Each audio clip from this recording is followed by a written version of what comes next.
তোমার ভিসার কাগজপত্র সব আমি রেডি করে রেখেছি, এখন শুধু মেডিকেল আন দি, মেডিকেল রিপোর্টটা লই আইও, বাকি যা করা সব আমি করে দিব। আচ্ছা আয় আজকে যাই মেডিকেল করার লাই। আচ্ছা শুনো, তুই আর নিজের মানুষ কথা একার কই, মেডিকেলে পরীক্ষা তো করাইবে, তুই ফিট হইলেও হিগুনে টিয়া খেয়ে আনফিট করে দিব, তার চেয়ে ভালো হইব তুই আগে দিয়ে কন্টাকে চলে যাও, তাহলে ধরো জামিলা একবার টিয়া রসিদে চলে যাবো। কন্টাকে গেলে আনারে কত দিতে হইব? মানুষ এতুন তো লই অনেক টিয়া, তুই আর নিজের মানুষ, তুই টিয়া 30,000 দিও, বাকি সব আয় দেখুম। বিশ্বাস করো কিন্তু না একে টিয়া খাইতে ন বেগুন হেতা করে দিমু, শুধু মেডিকেল রিপোর্ট আন ফিট করে বেলাই। ভাই আয়া তো টেয়া দিয়ে খাইতাম না, মেডিকেল করাইতাম, এনে যা আছে হইব হরে দেয়া যাইব। ঠিক আছে, সেটা তোর বুঝ, যেমনে বালা বুঝো হেমনে করো। ভাই আয় মেডিকেল করালে আর কি করণ লাগবো? আপনার কাম হইছে ব্যাংকে টিয়া জমা দি রক্ত পরীক্ষা আর এক্সরে করাই আর কিছু টেস্ট আছে এখন করাই বাড়ি চলে যাবেন।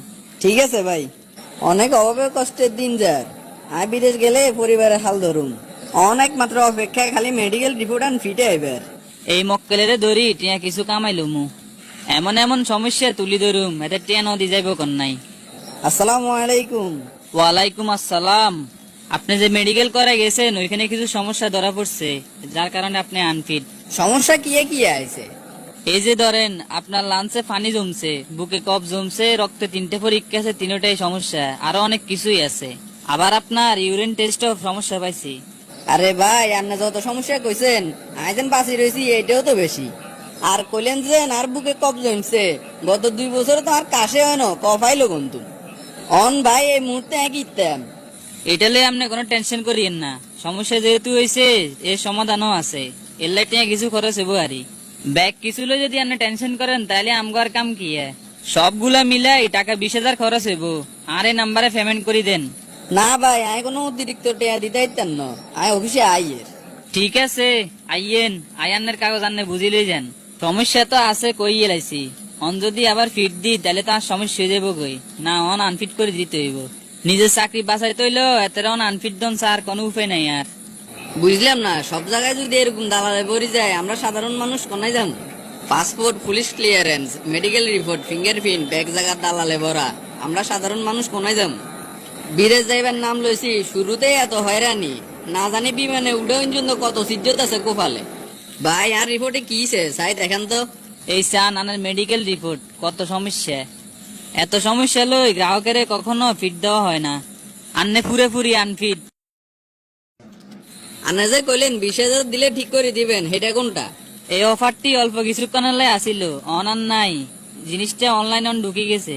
তো এই মুহূর্তে আর কি করা উচিত? অন আর কি দিবেন, বাড়ির যে নাগে তেল দি ঘুমেন, আপনার লাই আর বিদেশ আইয়ে না। আচ্ছা আর রিপোর্ট আন দেন। রিপোর্ট আনলে একখানা চলি দেন, কোন মুতুন যে এগুন আইয়ে। এই মুহূর্তে আয় অন্য জায়গার টেস্ট করি চাই, আসলে কি আর সমস্যা নেই নাকি এতে আপনি একাই বেলায় বই রয়েছে? আপনার কি সেবা করতে পারি বলেন? স্যার আরে এই কয়েকটা পরীক্ষা করে একটু শান্ত, কোনো সমস্যা আছে কিনা। ঠিক আছে, আপনি 2,000 টাকা জমা করেন, আমরা পরীক্ষাগুলো নিচ্ছি। ঠিক আছে স্যার, আপনি সুন্দর করে একটু পরীক্ষাটা করিয়ে। আপনার সবগুলো রিপোর্ট ভালো আসছে, কোনো সমস্যা নেই। আচ্ছা আয় দালালিয়ারে ঘুষ দিবেলায় রাজি হইন, এটার লাই হাতে আর বালা রিপোর্টারে আনফিট মারে দিছে। এই মুহূর্তে আয় আইনের আশ্রয় লইতে হইব, এছাড়া আর কোনো উপায় নেই। আর প্রমাণ হিসেবে আর কল রেকর্ড তো আছে হাতে, যে আর কাছে টেয়া আছে। বলেন আপনার কি অভিযোগ? স্যার আয় চগিবগি সেন্টারে বিদেশ যাই বেলায় মেডিকেল করাইছি, হেতারা আরে ফোন দিয়ে অতিরিক্ত 20,000 টাকা দাবি করছে, আয় রাজি হইন, এটার লাই আর বালা রিপোর্টারে হেতারা আনফিট করে দিছে। পরবর্তীতে আয় অন্য জায়গা প্রাইভেটলি পরীক্ষা করি চাই যে আর কোনো সমস্যাই নাই।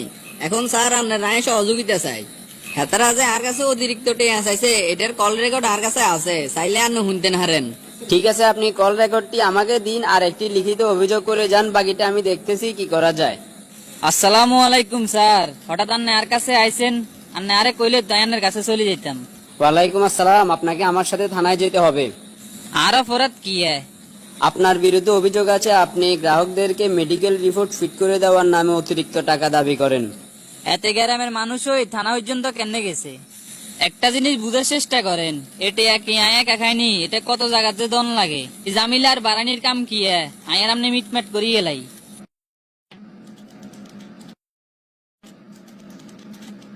পুলিশকে ঘুষ অফার করার কারণে আপনার বিরুদ্ধে আরো একটি মামলা করা হবে।